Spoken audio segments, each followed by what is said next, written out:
अहो लग्नात नुसते सगळ्या बायकाच्या आधी जिचे पाय धुते का ती पोकण्यामुशी इतकी फुगती. मी दृष्टांतात ती सांगायलो कोणी अंगावर येऊ नका. बाई मग आधी पाय धुतले हो ते पाय तितके गुळ होते जिने धुतले तिच्या हाताची कातडी गेली. इतके तुझे पाय चरबट कापसाला खेळायला नाही इतके पाय निबडत नुसते पाय धुतले तर जेवतच नाही. मग पोटेच धरत बाई मी पाय धुतले कितीच मन भरून आलं तिथे पाय किती भरून आलं. सगळ्याचे पाय नाही धुतलेली एका बाईचे नाही धुतले. ती म्हणलं जेवण हे कातडे मला माहित नाही का स्वतः कातडे हे नुकताला का मला पाय धुतलेली जेवलीच नाही कशामुळं समाधान वाटलं आणि जिचे धुतले नाही ती जेवली नाही का दुःख वाटलं. महाराज कोणाच्या लग्नात पाय त्यानं 3 महिन्यात बायको सोडून दिली. लग्न झाल्यावर 3 महिन्यात त्यानं बायको सोडून दिली. त्याच्या लग्नात पाय धुतल्यावर यायला आनंद वाटतोय आणि त्याच्या लग्नात पाय नाही धुतल्यावर यायला दुःख वाटतंय. महाराज विश्वाच्या बापाचे पाय सोडून तिचे पाय धरायची वेळ आली. काय कृपा झाली तिच्यावर. सामान्य सुख असेल का पण औषध कोणतं घेतलं तिनं दुःखाची निवृत्ती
काय ताकद रूपात महाराज.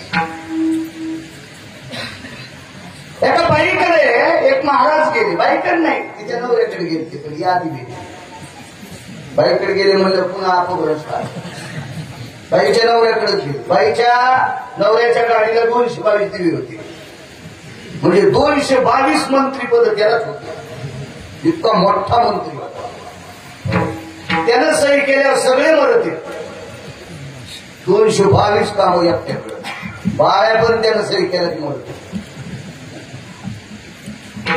तुम्हाला राग याचा काही समजत नाही. इतकं पद त्याच्याकडे. पण घरी गेल्याबरोबर आधी बाईच भेटली. बाईनं पाय धुतले.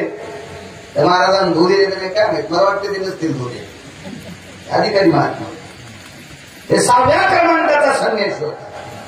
नुसता संन्यासी नाही भजन परंपरेतला होता. नुसता भजन परंपरेतला नव्हता. वारकरी संप्रदायाची स्थापना त्यांनी केली. त्यांनी त्यांना भजनात घेतलं होतं. सुरनर किन्नर नारद तुंबर गाती निरंतर रे. सुरनर किन्नर नारद तुंबर गाती निरंतर रे. माधवा मुरली मनोहर रे. माधवा मुरली मनोहर रे. माधवा मुरली मनोहर रे.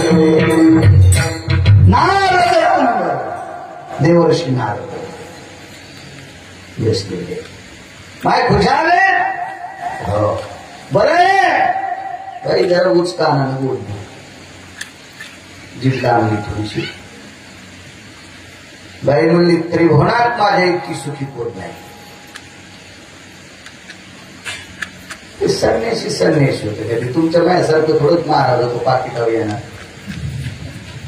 चुकीचं बोललं गावाला राग आलं तर काही द्यायचं नाही. नारळ नाही मुखा नाही त्या गाडी ठोकली. महाराज त्याला खिसात नव्हता, पैशाचं स्वप्न पडलं नव्हतं असा संदेश होता. स्वप्न नाही पैशाचं स्वप्न. स्वप्नी जयाचे अर्थ जोडे, मातेल्या विचाराचे पुढे. महाराज स्वप्नात जर पैसा आला तर आईशी संसार केले कृपा. याच्यातून आदिप्त संन्यास देवशिनार आणि त्या संन्यासाला काय भीती. ते म्हणले बाई हिशाबात बोल, सुखी नाहीस. बदनापूर तालुक्यामध्ये मेहणा गाव आहे. त्या गावात नुकताच दुपारी पाऊस झाला आणि अजून 2 दिवसाला काळी कचरा याचायला तुला जायचं. काळी कचरा याचायला तुला जायचं. 222 मंत्री पद्धतीच्या नव्हत्या. 222 जिल्हा परिषद सदस्याच्या मंडळीत मनावर आमचा कापूस याचायचं. अंगाव गाडी घाली. पंचायत समितीत आमदारात पाठवून म्हणलं त्या जागेवर घर होतं काढणारच नाही. कारण ती 10 लोक इतकं आपण त्याच्या पुढे चिलट पण नाही. आमदार, खासदार, मंत्री हे किती मोठी लोक असते ते. आपण झुरळ पण नाही त्याच्या पुढे. झुरळ पण आपले त्याच्या पुढे पैसे दाखवणं म्हणजे शेळीचं शेपूट. माशी उठणं रिकाम बसणं. शेळीने किती शेपूट हाडली तर पाठवली माशी उठतच नाही. तसं ते आमदार खासदाराच्या पुढे आपण बारीकस झुरळ आहे. इथल्या तर 222 पद एकट्यालाच होती. त्याची बायको किती श्रीमंत. साधे लोक एखाद्याचं लग्न असाल तिथून कोण्या साहेब आले. जर 1 तास नाही लग्न लांबीत मला बाळू महाराज म्हणून. हो किती मोठी माणसं आहे. मुहूर्त काढीत होता आपण त्याच्यासाठी. किती सत्यानं गुण येतो आपल्याला पाहणे. किती पुरुषार्थ आहे आपल्या भागवताचा, रामायणाचा, सत्याचा, कीर्तनाचा. हो आमच्या मित्राचा बाप मेला. जीव गेल्याचं निमित्त झालं. त्याचा बाप मेला. त्याचा बाप मेल्यावर आम्ही वाजीत फुकायला नेला. मस्त वाटेल आम्ही वाजीत तार मदम वाजीत फुकायला नेला. तिथून आल्यावर संध्याकाळी प्रवचन केलं बाळू. दुसऱ्या दिवशी राखाचं प्रवचन केलं. हो आणि मग नियमच केला आता 10-12 दिवस याच्या घरी कीर्तन होऊ द्या. आम्ही घरच्या भाकरी खाल्ल्याने त्याच्या इथे भाषणात केलं. बापाचा 13वा चढला. 2-4 माणसं आले. काय झालं, कस काय गेले. काय नाही बोलता बोलताच गेले. काय नाही मस्त मस्त छान. काय आम्हाला म्हणले आता पोरवर पेरणी पारणीचं पदसिद्धी बरं आणा.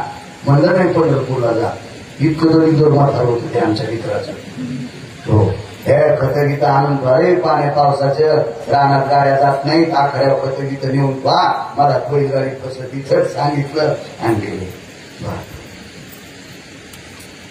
हो आमचे बाबा गेले तर साहेब आलते. मी म्हणलं चांगला जर म्हणलं बाळू 7-8 दिवस होता.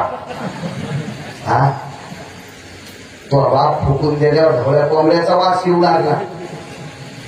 तो हमाल करी नव्हता तरी आम्ही भजन केलंय. आम्हाला पाप लागले का पुण्य देव जाणी.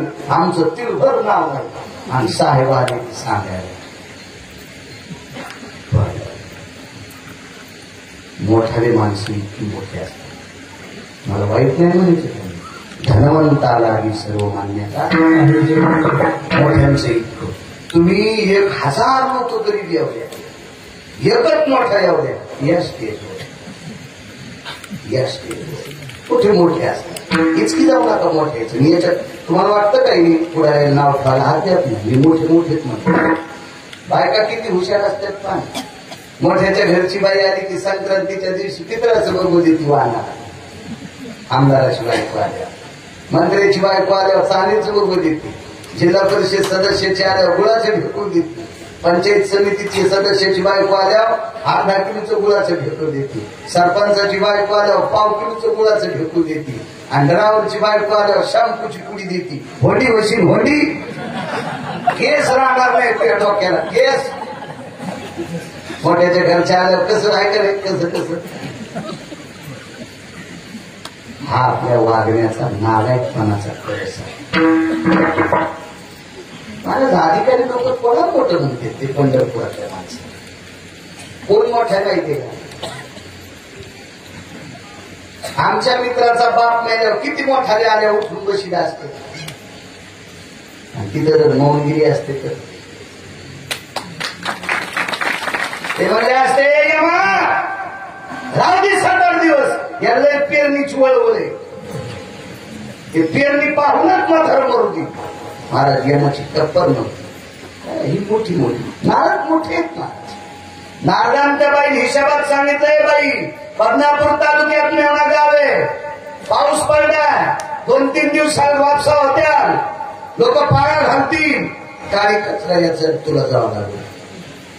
ती म्हणली महाराज हिशोबात बोला मी इंद्राची बायको असू दे इंद्राची पुण्य संपय येऊ लागत माघारे काय दुःख झाला संभाईला. बाईने सांगितलं महाराज ही वेळ येऊ नये याच्यासाठी त्याला पाय तो आहे कुठं गोकुळात. आता गोकुळात जायचं म्हणलं कसं जावा. शरीरात बदल केला अनया नावाच्या गोव्याच्या घरी राधेच्या रूपात खाली आल्या.